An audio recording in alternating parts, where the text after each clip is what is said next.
विधानसभेत बहुमतानं मंजूर झालेल्या विशेष सार्वजनिक सुरक्षा कायद्यावर वर्धा जिल्ह्यातले आर्वीचे आमदार सुमित वानखेडे यांनी नागपुरात प्रतिक्रिया दिली। देशात माओवादी हिंसाचाराला मुळीच स्थान नाही, मात्र हा कायदा केवळ बहुमतानं नव्हे तर एकमतानं मंजूर व्हायला हवा होता, असंही वानखेडे यांनी म्हटलं आहे। वर्धा जिल्ह्यातील गांधीवादी संस्थानांमध्ये आणि महात्मा गांधी आंतरराष्ट्रीय हिंदी विद्यापीठात माओवादी विचारसरणीच्या लोकांचा शिरकाव झालाय।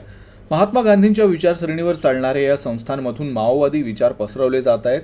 अशा कारवायांना आळा घालण्यासाठीच महाराष्ट्र विशेष जनसुरक्षा कायदा राज्यात लागू करण्यात येत असल्याची माहिती वर्धेचे आमदार सुमित वानखेडे यांनी दिली।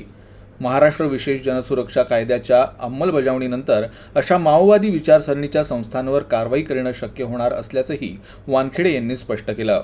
लोकसभा निवडणुकीच्या वेळी काँग्रेस पक्षानं शहरी नक्षलवाद पसरवणाऱ्या माओवादी विचारांच्या लोकांची मदत घेतल्याचा आरोप देखील सुमित वानखेडे यांनी केला।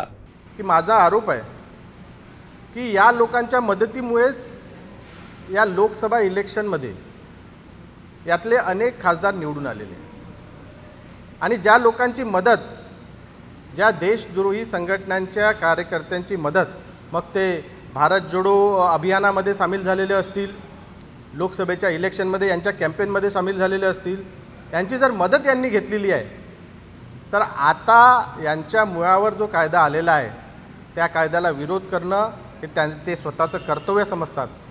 परंतु त्यांनी एक गोष्ट लक्षात ठेवावी की राजकारण होत राहतं, सत्तेत पक्ष येत राहतात। आज आमचा पक्ष सत्तेत आहोत, उद्या ते येणार आहेत, पण ज्यावेळेस त्यांचा पक्ष सत्तेत येईल तेव्हा हेच कट्टर माओवादी त्यांच्या गळाला सुद्धा नख लावल्याशिवाय राहणार नाही।